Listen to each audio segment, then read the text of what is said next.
Thanks for being with us here on a Wednesday afternoon. I'm sure it's been a long and hopefully a productive day. But let's get started. My name is Stephen Bond and I'm the news editor of Destinations of the World News. We're a leading luxury travel magazine based here in Dubai. And on my left, in order, we have Nicholas Clayton. He's the group CEO of Jumeirah, a US citizen who joined as CEO in April 2012. Previously, the president and later the CEO of the Viceroy Hotel Group. 14 years with the Ritz Carlton and also formerly with Mandarin Oriental, so a great variety of high-end brands and lots of experience to draw from. To his left, we have Captain Patrick Gordon, the CEO of Royal Jet, with a vast amount of experience in the aviation industry. Captain Gordon has also been serving as advisor to His Excellency Sheikh Hamdan bin Mubarak Al Nahyan, the chairman of Royal Jet, and was previously the aviation manager and chief pilot of Tenet Healthcare Corporation. On his left, we have Declan Hurley, who is the VP of Global Sales for Europe, Middle East, and the Asia-Pacific region for the Ritz Carlton. Declan currently heads up that global sales office based out of Frankfurt, although spends most of his time in Berlin, I understand. And he joined the Ritz Carlton family in the year 2000. And we're glad you could be with us, Declan. On his left, Theng Hwee. He is the founder of Country Holidays. In his own eloquent words, the sense of wonder for planet Earth sent Theng to over 70 countries. Oh, I should probably be moving these slides along. There we go. I forgot. Never mind. I'll go back at the end and you can gaze on my fantastic PowerPoint presentation that you've just missed. So Theng has been to over 70 countries across every continent and rather interestingly left a banking career to follow his passion for travel. And since that inception of Country Holidays, he has been providing many well-heeled travelers with interesting itineraries and destinations all around the world. I remember this time. Fabio Prestijacopo is a VP of Emirates Holidays who's based here in Dubai and has been in the travel industry for over 15 years, starting in aviation in Rome with Alitalia and then moving up to head their e-commerce operation and is now VP at Emirates Holidays. So, gentlemen, thanks for joining us. I think everybody's been telling me that the hot topic this year is family travel. And within that, there are so many aspects and elements for us to pursue. But the idea over the next hour or so is to abandon all assumptions and depart from stereotypes and establish a clear view of how affluent families are traveling, what is affecting their choice of destination, and what they want to do when they arrive. So, interestingly enough, I want to start by asking Nicholas a very generic question, but we'll break it down as we go in terms of the key travel trend for families that you're noticing now in 2015. Thank you very much. Of course, we see, and I don't know if you'd say it's an emerging trend or just the trend over the last several years that continues into the future and gets stronger, and that is the multi-generational travel. We do see extended families taking holidays together more and more. We see a deep desire for some type of cultural connection for families when they travel. And we see very important, almost as important as the cultural side, an educational need to be fulfilled. For an example, we have a turtle rehabilitation program at Madinat Jumeirah and at the Burj Al Arab, and it's fascinating family experience to see a turtle release or to view and see the rehabilitation process take place. And these things can be lifetime memories for both the young and old. So, you do very interesting things in Jumeirah when it comes to the evolution of what we've perhaps perceived as a traditional kids club. You know, particularly at the Burj Al Arab, where you have butlers and you have other Jumeirah destinations where there's more, you know, family focuses in mind. Is that being driven by the demand, or are you kind of innovating, you know, in the hope of drawing in those customers? I think that many years ago, I think people looked at families and particularly children as being a nuisance. And I understand that because the only children I ever liked were my own. However, having said that, I think the industry many years ago shifted and started realizing that the children part of a family, that they are big decision makers and that their needs need to be accommodated for and met and exceeded in order to get the repeat clientele. Happy children, happy parents. And so when it comes to water experiences or safety, whatever it might be, how we build our accommodation, we have a full focus on family because every holiday period, families come to all our resort destinations. You might be couples only non-holiday period, but as soon as it's any type of celebration or holiday and schools are out, you're going to want that market, and we certainly invite it and welcome it to our hotels. It's fascinating. Thank you, Nicholas. And Captain Gordon, or as you've requested, Pat. We obviously discussed earlier about some interesting trends within aviation, and particularly when it comes to private jets. Now, there's fascinating things happening with the Four Seasons jet. Obviously, Etihad last year opened their residence, and what surprised me is you told me that this is good for you guys also. So tell us why. What's happening with private aviation that's exciting you at the moment? Well, the interesting thing about private aviation is that we've always been in the family transporting business. I can remember about 112 years ago when I first started flying. I was fortunate enough to take a family from Missouri down to the Gulf of Mexico. And that was my first family vacation trip with people. And they went down and had a wonderful time on the beach, and I had a wonderful time laying in the sun waiting for the return trip. And I'm thinking, this family vacation stuff is really pretty cool. I enjoyed it immensely. And now it's not a whole lot different than that, except the airplanes that we operate now, especially Royal Jet, are much larger, and it's so easy to take a family. And what we have here in the UAE are extended families. So the families live together. So I come from a family of 5. We could have gone in a very small airplane if we could have afforded it. Here, it's not unusual for us to take a family of 35 people. And the 35 people consist of the security, the maids, the help, the kids, the friends of the kids. So the families here that we're talking about are really quite immense. And so they would buy up the entire first class of an airliner and still have people sitting in the back. And we offer them a bespoke service that they can't get with an airline. Etihad is coming close, and we can get back to them in a minute. But we cater to every individual in the passenger crowd that's traveling with us, not just mom and dad or a couple of kids. If some of the passengers have dietary requirements, we meet them. This is all done by a really highly experienced group in our, we call it the telephone center. You call in, they do all of the coordinating. They'll give sample menus to the clients, and they actually choose their own menu, and they'll do that on every leg of the trip. Now, one of the questions that Stephen asked earlier was, do we feel a threat with seeing the sky residence that Etihad is coming up with? And no, we don't. We think it's a marvelous step in our direction, because now people are getting the experience of, wow, flying an airplane can be really cool. Even if you can afford first class, it still doesn't come anywhere near what we provide on executive jets. However, if you can afford the sky residence and have that experience, then all of a sudden you realize there is a better way to fly. Again, many years ago, I can remember when we were first flying airlines. We put a coat and a tie on, and it was really quite an adventure.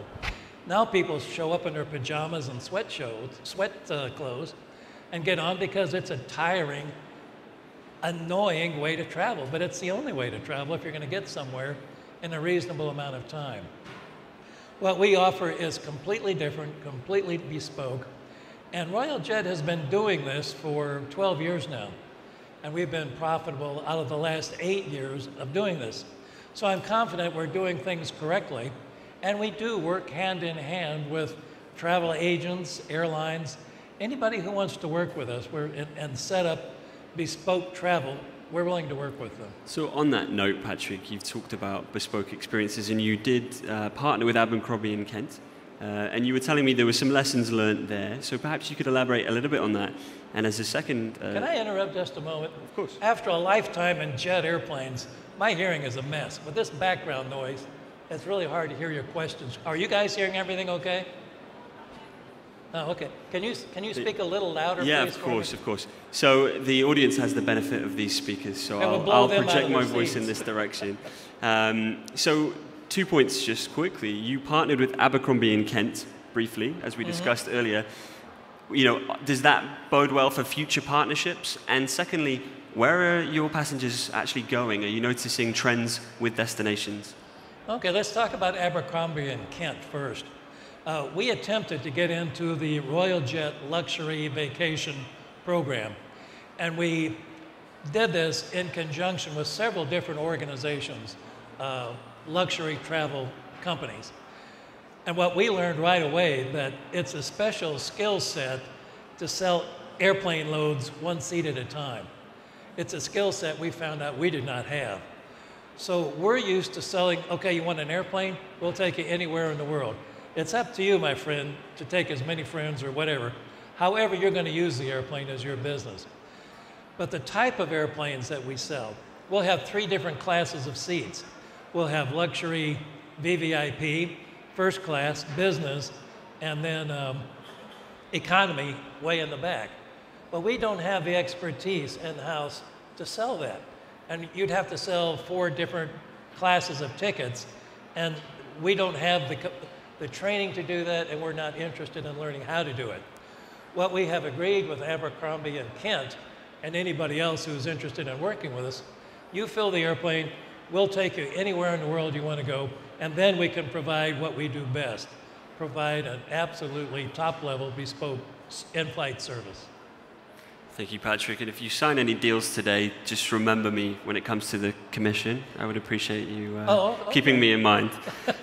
So, Theng, obviously we're talking about bespoke, and you know, one of the things you do at Country Travel is help well-heeled travelers, as you say, to have the experiences that they're looking for, whether it's eco or in the, urban environments. So, are you seeing a trend for families wanting to customize their holidays really just to their every need, or are you offering set packages? What are you seeing? I think what we always tell family travel is family holiday doesn't have to be just beach and theme park, because say 10 years ago, everybody think of families. There must be a beach, and there must be theme park, and there must be places where they can dump their kids so that the parent can have a parent's time. So I think these days, families are very particular about having experiential, unique experience for their kids. And a lot of times, those experiences are also great for the adults. So the whole idea of family holidays has changed in the past decade or so. Families actually go hiking in the Himalayas. They actually go, and some adults are very particular about exposing their kids to unique culture, unique experiences, unique way of life.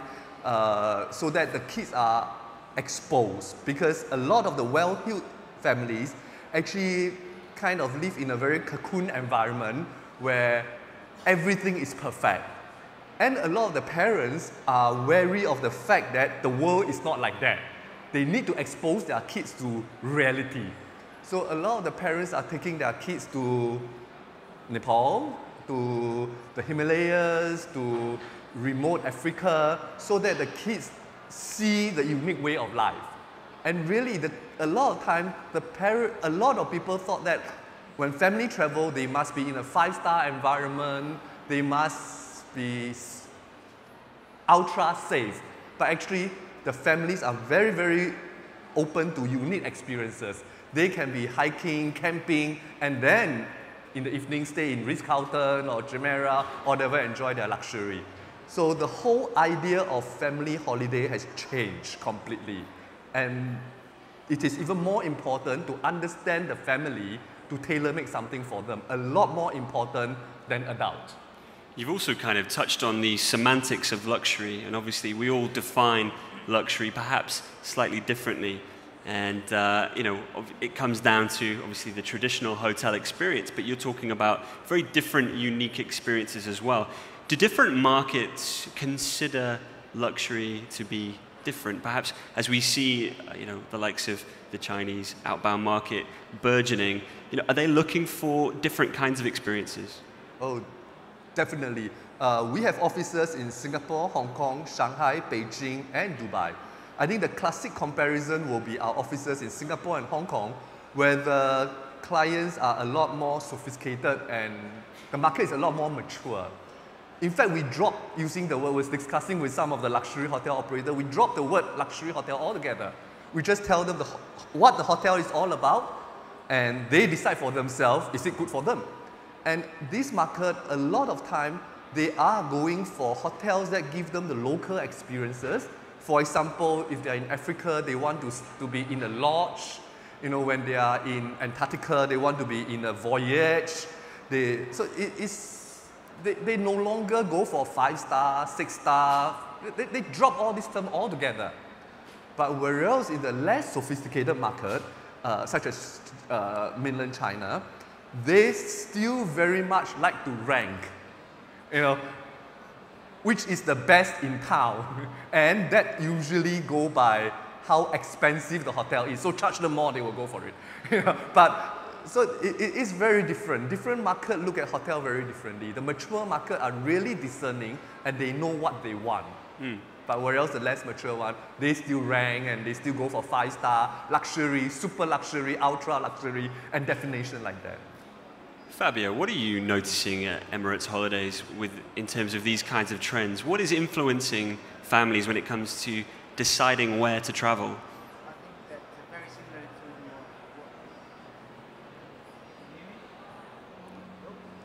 to Hello? There we go. Okay.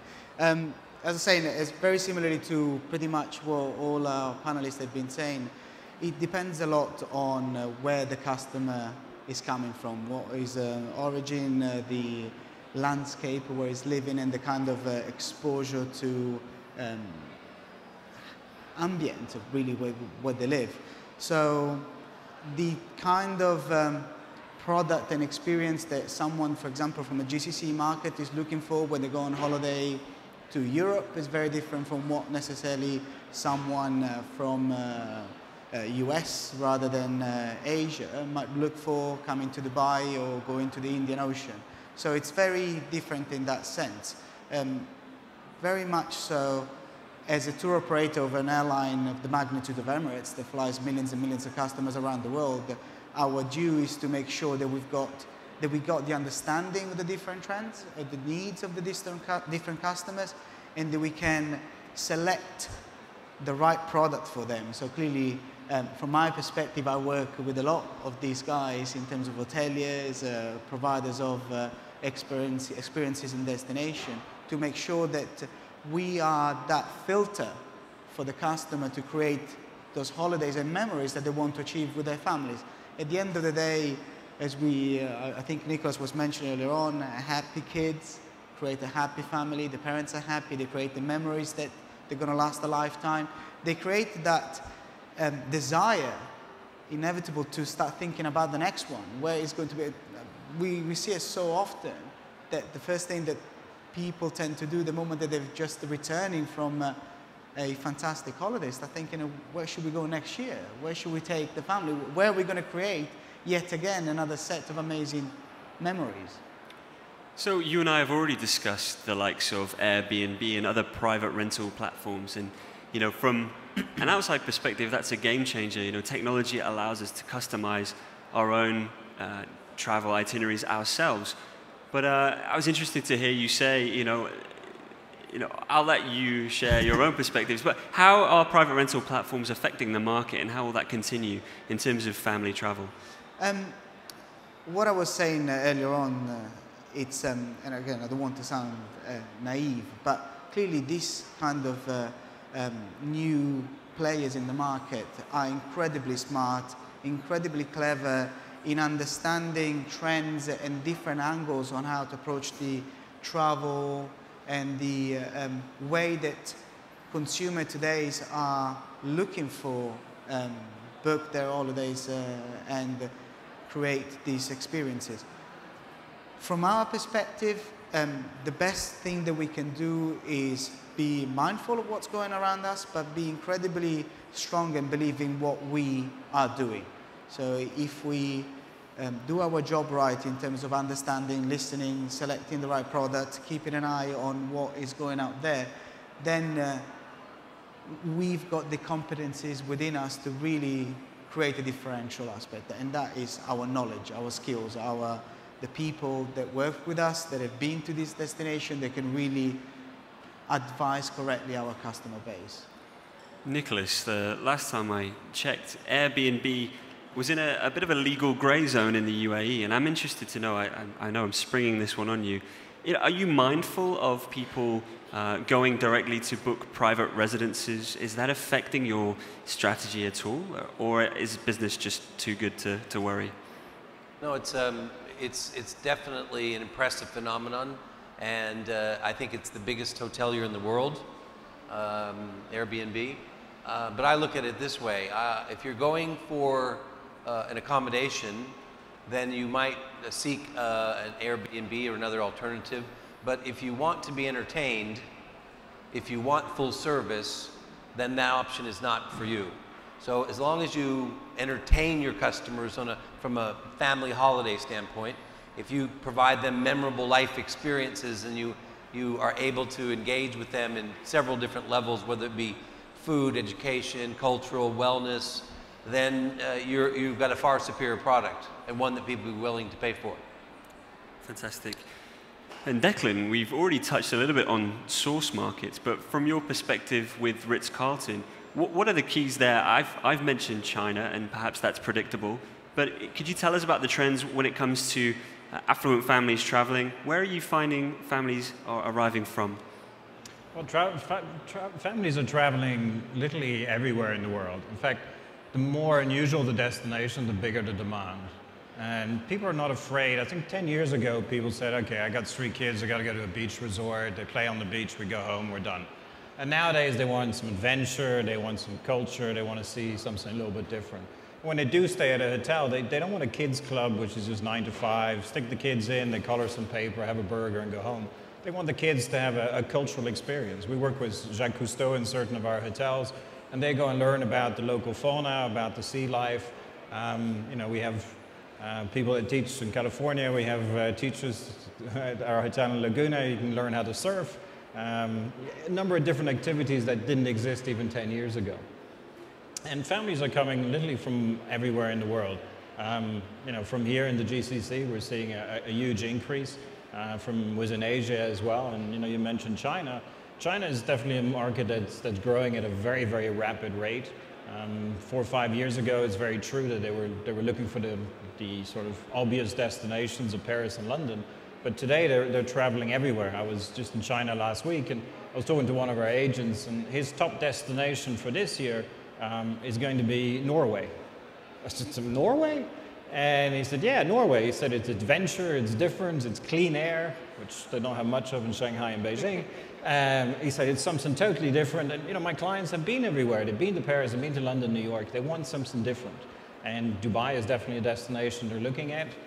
Iconic hotel is certainly of interest. But they're also venturing off to Oman. We're seeing them venturing to places such as Jordan. And as we're opening a new hotel in Egypt, we even have demand for Egypt. So there's nowhere people don't want to go. And that's great to see. Whether they have kids or they have parents traveling with them, nothing seems to be off limit. And we're getting requests from investors to open hotels and destinations we never even considered before. We said, oh, that's not a Ritz Carlton destination. That's maybe for another brand, but it's not for us. And today we're thinking, no, that's for us. Let's go there. We have a sub-brand called Reserve, and the whole concept of Reserve is to open hotels in places that are difficult to access. Small hotels, 50, 60 rooms, at a very high price premium, that people can discover something totally different. And it's working very well. And we have a lot of investors who are saying, oh, I'd like to have one of those hotels. And there's a demand for it. Even we were surprised when we started with this, that there was such a demand for different destinations. I think one of the key take-homes for the audience here is going to be that issue of emerging destinations. So I'd like to just stick on that topic for a while. And Theng, I'll divert that one to you. Obviously, we've just mentioned Norway as a quite interesting upcoming destination. And everybody is obviously welcome to chime in on this one. But Theng, if you go first, what other interesting destinations are coming online for affluent travelers? I wouldn't want to be destination specific, but actually these days when people talk about a new trend of travel, people are not talking about destinations, but more about a theme and a way of traveling. I see two very distinct trends that we are experiencing exponential growth. One is this thing called go there before it disappears. In fact, we have a disappearing world series, you know, and there are 5 countries that's particularly popular under this series. And they are Myanmar, Bhutan, Iran, Cuba, and North Korea. Because all these countries are undergoing such tremendous political change, social changes that people, people travel to want to catch the time of a bygone era. So these 5 perfect fit, and they are changing. So people are in a hurry to see it. That's one trend. And the second thing is, it is great to have luxury hotel in Dubai, in Hong Kong, in London, in Beijing. But these days, people want to experience luxury, and within 200 kilometers around them, there's nothing.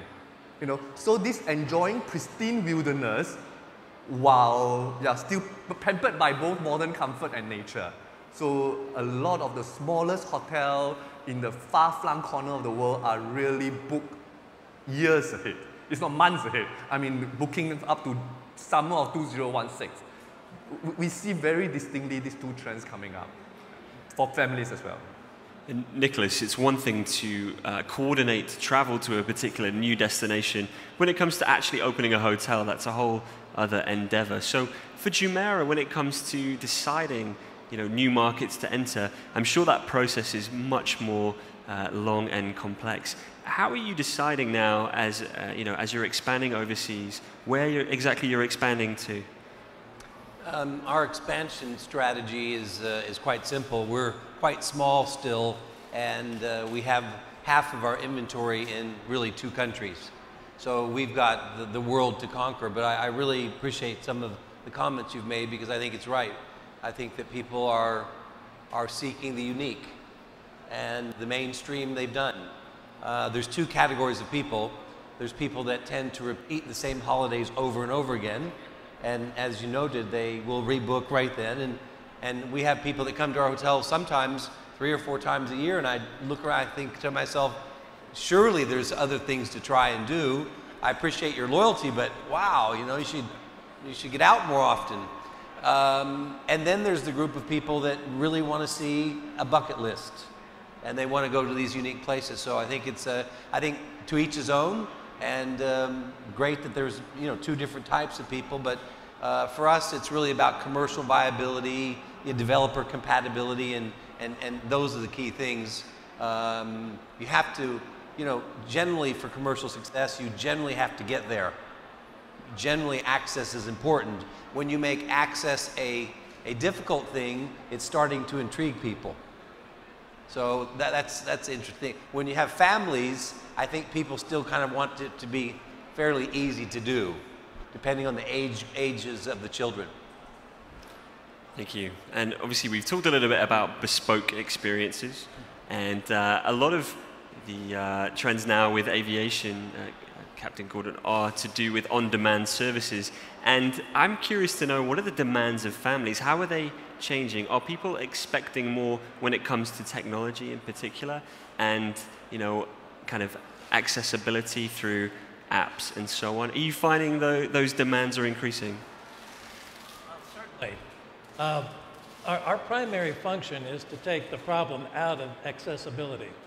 Somebody wants to go somewhere, they get in a Royal Jet airplane, and we take them there. We simplify the travel requirements of getting there. This past summer, we've had trips to Hawaii. Seychelles has gotten very popular with us. Maldives, Peru, really places that are really quite difficult to get to and take a lot of time to get there. But as far as technology is concerned, we are continually on a quest to improve our technology. We have just taken delivery of 2 Global 5000 airplanes. And on these airplanes, we have what's called enhanced visual systems. And what it is a heads-up display in front of the pilot. You drop it down, and what it does, you've seen the pictures of fighter pilots, and they have all this writing on the screen in front of them, and they still look through the screen. Well, this screen comes down, and the enhanced visual system actually cuts through ground fog, clouds, light snow, light rain, so you can actually see the airport that you're approaching. And this has increased safety and technology for us a lot. In fact, it's so new that it's not even approved here by the GCAA, and we're working with them, and hopefully we'll be, if not the first, one of the first organizations to be approved by doing this.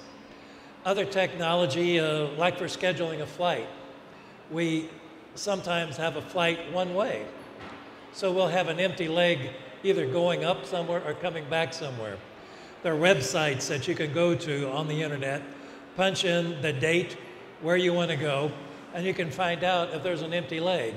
And that will be a greatly reduced price over what the cost of the executive jet would be in the first place. Technology for us never stops. I think probably the most important thing coming along the line, though, is this enhanced visual for safety. And our passengers, many of them like to go to Pakistan hunting in the wintertime. Well, what you have in Pakistan is you'll have above 5,000 feet, it'll be severe clear. You can see 1,000,000 miles. At 5,000 feet, you can look straight down and see something.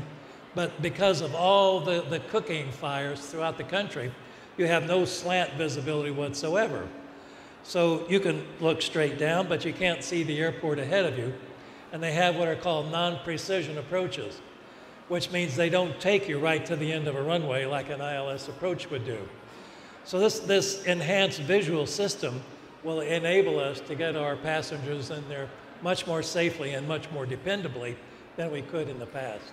In terms of younger generations of travelers, and Declan, I'll ask you this as well, you know, when it comes to the fact that there's a new iPad every 6 months and, you know, people want faster Wi-Fi and better connectivity, is there an issue with keeping up with technology trends to, you know, are families really looking for these kinds of things? Obviously, with younger generations in mind. Declan, if you could.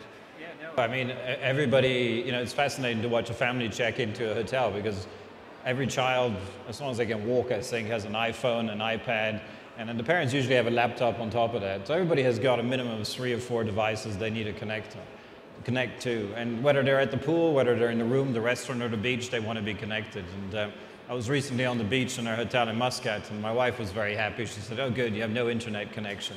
And our waiter came by and said, "Oh no, we've installed Wi-Fi on the beach, you can connect." So I was very happy. I could check my emails and keep working while laying in the sun. I thought that was real luxury. But no, everybody wants to be connected today. You know, pay-per-view movies is something of the past because people download it on their iPad or on their computer and watch it there. But one thing we have seen with families that's quite interesting is we do have the kids club, obviously, but a lot of families have said to us, you know, you need to look after the teenagers. And so in some of our hotels, we've actually created teenage clubs for children of the age, well, teenagers, not children, 12 to 16. If complete with, well, we don't call them nightclubs, we call them discotheques. And lots of entertainment, big screens, video games, because that's one thing they do miss on the iPad is having a 50-inch screen in order to play one of the Xbox games. So those are things we've created, and we've seen a lot of interest for that. Not a lot of people want to check out books or videos, but they do want to play their games and they do want to have big screens. So that's some of the changes we have seen. And there is a particular phrase, Fabio, the riches are in the niches. And you know, when it comes to different types of travel, everything from wellness to sporting activities and so on, are you finding families, and we've discussed this previously, are more likely now to do these activities together rather than letting their kids spend time on, you know, the iPads and getting onto the high-speed Wi-Fi? Are you seeing families, you know, moving towards different types of experiences through how they're booking?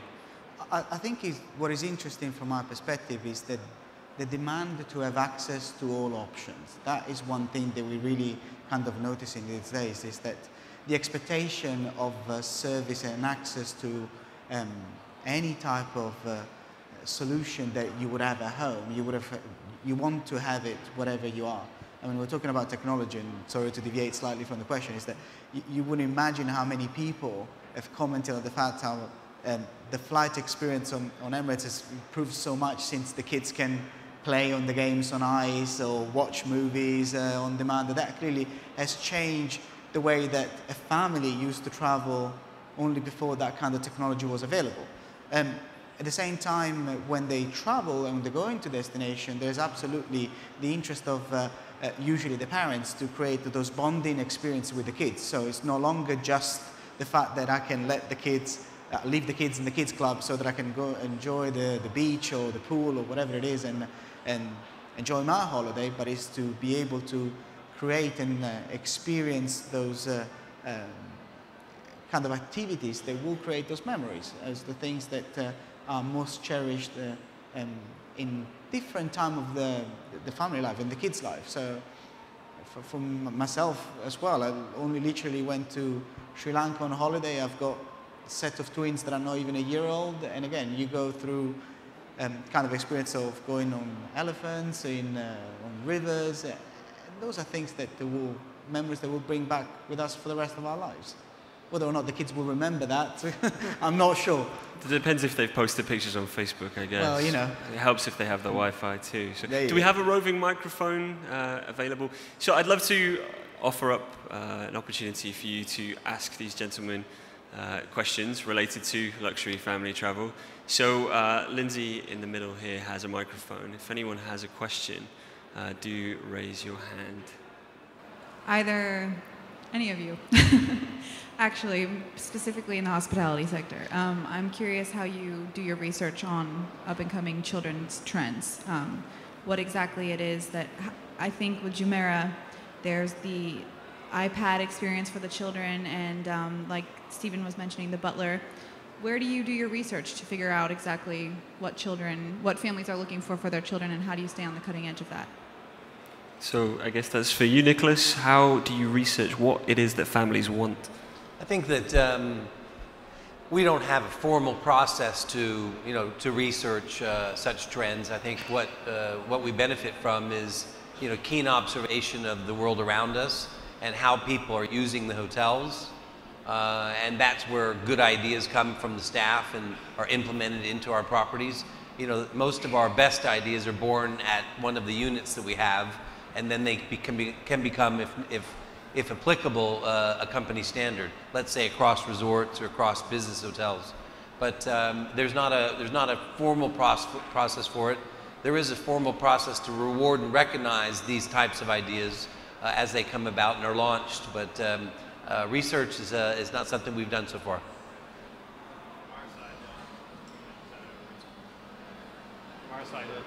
No, not yet? No. There we go.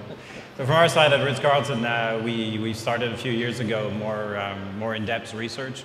So we actually have focus groups that we use in London, I have to get it right, London, Frankfurt, Dubai, Kuwait, Shanghai, Hong Kong, LA, and New York.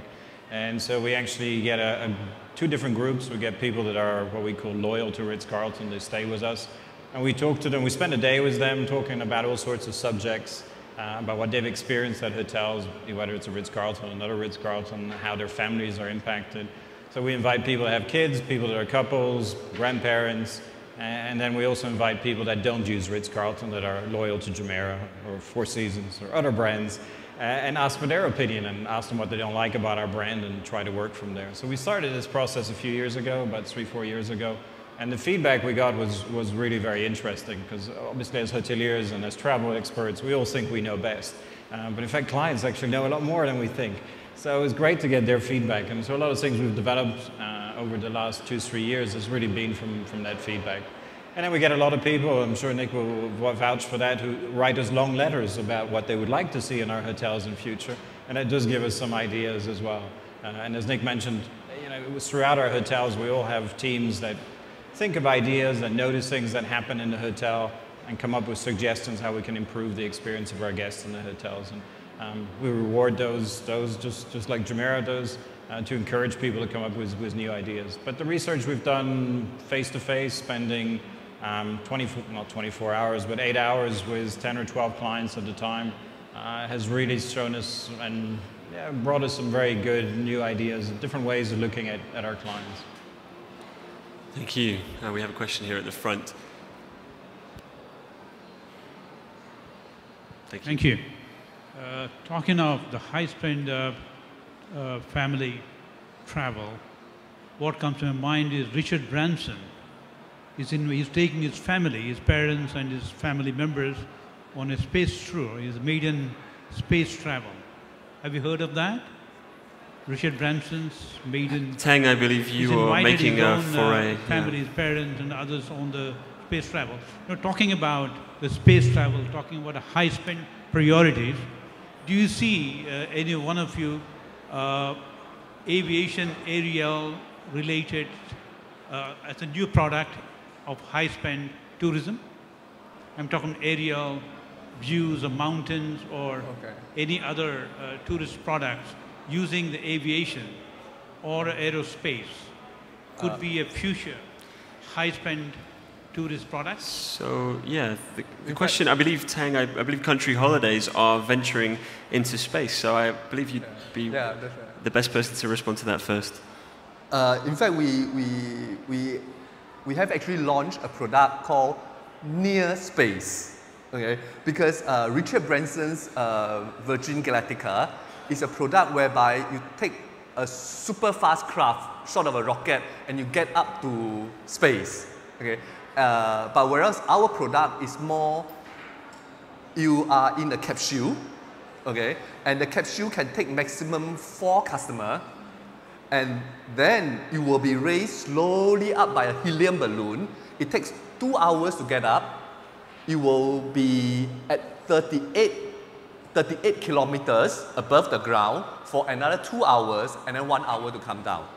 The difference between the two products is, Richard Branson's product is like a Ferrari or a Maserati, okay? Whereas this Near Space product is more like a Bentley or Rolls Royce, because it's not adrenaline pumping at all, you just rise very slowly.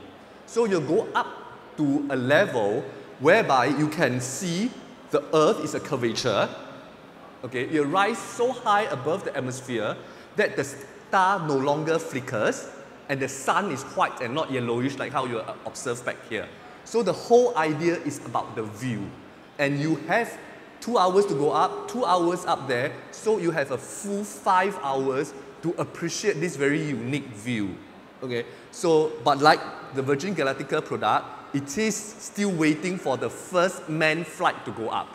So we are waiting for the moment to come, and I'm quite sure it'll be very popular. It is complementary. I mean, someone could go up by the rocket, and someone would want to rise slowly into space. So there is such a product that we have launched, but just waiting for the product to take off formally. Thank you. I believe, Patrick, you were going to add something. I'd like to contribute to that question as well. The thing that makes that fascinating to me, and one of the things that we see for us, is our market is expanding. Every time you pick up a newspaper, some guy named Joe Blow has invented an app, and 2 weeks later he's a billionaire. There are more billionaires in the world than ever before.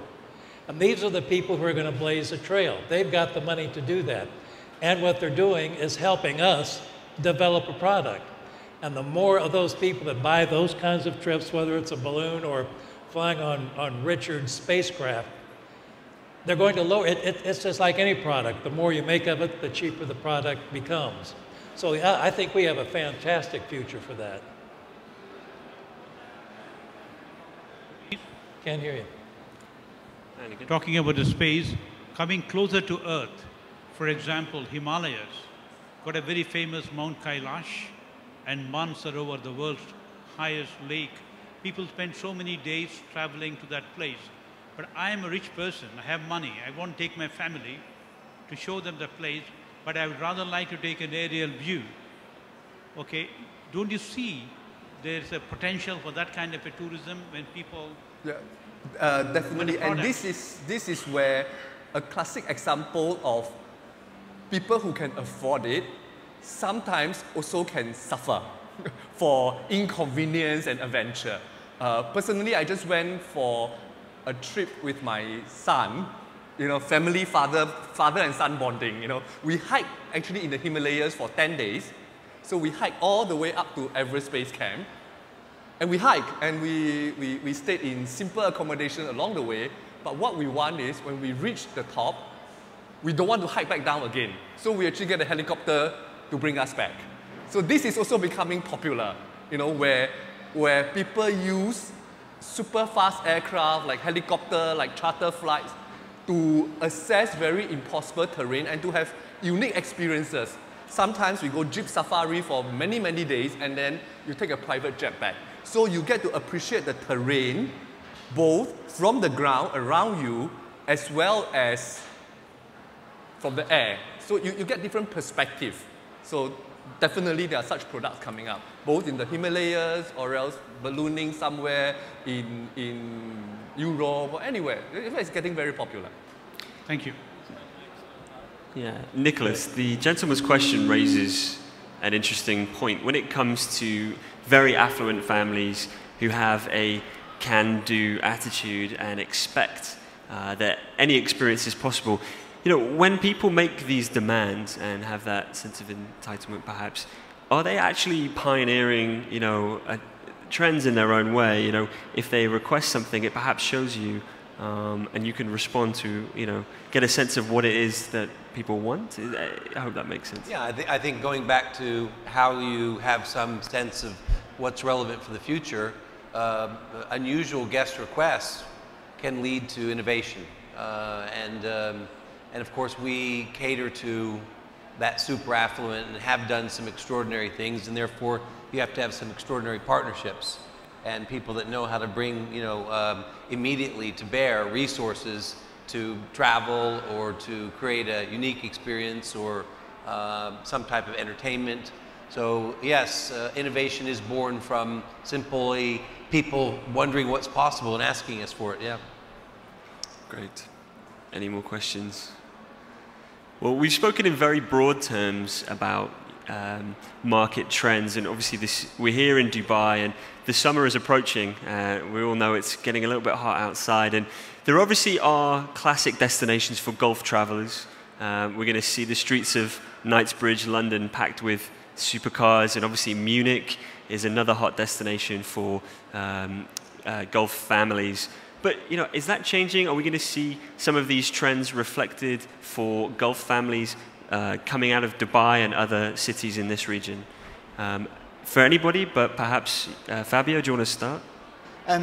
Well, as you said, the traditional destinations are clearly still very popular. So the Germany, definitely still very much up there. We're noticing a bit more leakage of that kind of clientele going to Italy, France, Switzerland and Austria, definitely coming up as very hot summer destinations for golf families. They love clearly the greenery, the fresh air that they can find up there, lakes, is definitely very interesting.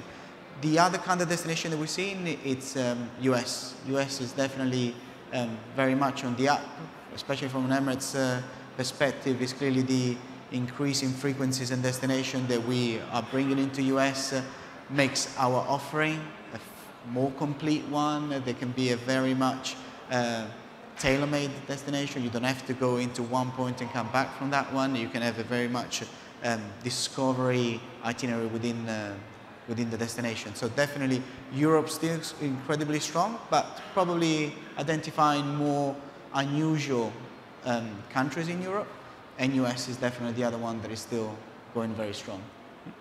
Patrick, where are you going to be flying wealthy golf families this summer? Are you seeing any new and interesting destinations?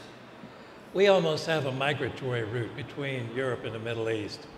In the summertime when it gets hot here, folks like to go up north and cool off a bit. And in Europe in the wintertime, well, the summers are cold and rainy up there anyhow, especially when you get up in the area of the UK. it's not uncommon for us to have trips of Northern European people want to come down to Dubai and Abu Dhabi for a nice break, our winter, which is an incredible summer for them. And I think Dubai has become such a wonderful destination, and Abu Dhabi is working on it as well. The combination of the two are creating a tremendous draw that we bring people back and forth. Another area is the Seychelles. We see a lot of activity going down there now. The Maldives, and our passengers, there's a degree of regularity towards where they go, where they like to go, but it's not surprising anymore to get a completely off-the-wall destination that we've never heard of, and we have to get the books out and figure out, okay, how do we get them there? As an additional point, Patrick, we talked a little bit at the very beginning about competition. Has that affected your price point now? Have you actually, made your offering more affordable, therefore, attracting, more families? Or have you kind of kept things the same level as other people have entered the market? I think one of the issues in our kind of aviation is the competition that comes in and out of the business. We run a very high-end bespoke service at Royal Jet. Now, we have some people who come from very wealthy families, and they'll say, my dad said he's going to buy me an airplane, and I'm going to compete with Royal Jet, and I'm either going to get so big, I'm going to buy a Royal Jet, or you're going to have to buy me. I've seen about 3 or 4 of these guys come and go because they don't realize what a tough market it is. Very thin margins. And there's a cyclical nature that impacts us. When these guys give up and get out of the market, great, we have a nice, comfortable margin. All of a sudden they say, hey, they must be making billions of dollars. Look at all those big, pretty airplanes. So daddy buys them a few airplanes, they get in the business, they start cutting prices. We do have to lower our prices. So we continually ride a sine wave, but that's probably just about any kind of a company does more or less that same thing. Thank you. Declan, returning to the summer months and the trends here for Gulf families, I'm sure business is going to be very good in Germany over the summer, but in the rest of the markets that you're responsible for, do you see Gulf families, visiting perhaps Asia Pacific more? What are the trends there? Well, one thing we've noticed is that from the Middle East, people are traveling, instead of just traveling during the summer, they're traveling throughout the year. So we're seeing people going to London January, February, as well as October and November, not just the July and August that it used to be. So those trends are changing. We're also seeing that from the Middle East, a lot of the families are taking multiple trips. It used to be people used to go away for 4 weeks or 6 weeks or 8 weeks, but now they're actually splitting it up over 3 or 4 trips during the course of the year. Which is good for us, and they're also looking at different destinations. Traditionally, we see a lot of families that will go to London or Paris or Munich for a week, but then look for a different destination. One destination we've seen this year coming up is Japan. We've already had a couple of families stay with us in Japan, in Tokyo and in Kyoto. It's taken us a little bit by surprise. We didn't expect that, which is good. And obviously, we're very hopeful for the coming months that we'll see more traffic coming in. Obviously with Emirates, Etihad and the other airlines pushing the destination, that certainly helps. And the airlines have a big role. I mean, Emirates is starting up to, sorry, I'm plugging your airline, but you're going to start up operations to Orlando. And Orlando, obviously we have a hotel there, and so we expect to see some good business. Our Miami hotel is here this week as well, and they've seen an increase in business from the Middle East now that the 3 carriers from the Middle East are flying into the destination. So that has a big impact as well. In terms of new places, I mean, South America is definitely a destination. You mentioned Peru. We also see people going into Colombia, into Chile, especially going to the Atacama Desert or to other unusual places. People become much more adventurous from the Middle East. It's not just going to London, plonk yourself down for 6 months. It's maybe a bit of London, but then let's go and see another part of the world. And especially the younger generation of travelers are looking for different destinations, but also for a different style of hotels, more contemporary hotels. Also looking for a dining experience that's a little bit different. So it's interesting to see how it's changing slowly but surely. So gentlemen, if there are any keys that we haven't touched on, or if you feel that anything's left unsaid, then do feel free to chime in. And there is a last call for questions if anyone wants. No, wonderful. So I hope you all feel like you've conveyed the trends you wanted. And I hope this has been an insightful hour for you all here. And I would like you to join me in thanking these guests here by showing a round of applause. Thank you very much.